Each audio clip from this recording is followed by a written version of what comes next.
Style रे मद mafia को धरला अबकारी विभाग मझी रास्तार माफिया और अबकारी विभाग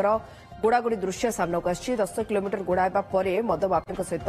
स्कर्पियो गाड़ी को धरला अबकारी विभाग कामाख्यानगर सहर दे जाइथिबा 53 नंबर जातीय राजपथ में काली विलंबित राति एभली दृश्य देखा मिलता आंबपलास गांव एक स्कर्पियो जोगे चोरारे विपुल परिमाण देशी मद चालाण नहीं खबर अबकारी विभाग पाइथिला एवं खबर पाई अबकारी विभाग जातीय राजपथ में ब्लॉकिंग करी मद भर्ती स्कर्पियो को धरिबा पई चेष्टा करथिला तेबे गाड़ी सेठारु द्रुत गति पलाइथिला जबत गाड़ी 990 लिटर देशी मद जबत करा जायछि। दुई अभियुक्त मंटू साहू एवं बलराम साहू को अटक रखी तदंत जारी रहिछि। गाड़ी जाऊे जबरदस्ती धरी मद दे गाड़ी आनिक भांगिक हाणी देती सब कारिवाला मद फद ना से तो गाड़ी दुकान दे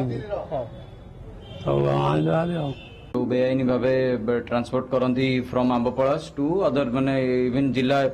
पारी भी करती जाजपुर रे दियंती अनुगुल रे दियंती प्लस आमर भुवन कामाख्यानगर ये सब एरिया रे दियंती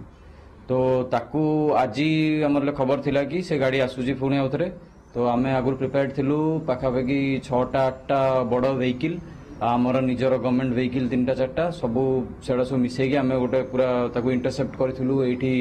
कामाख्यानगर बाईसिंगा फ्लाईओवर पाखापाखि आमे ताकू इंटरसेप्ट करथिलु।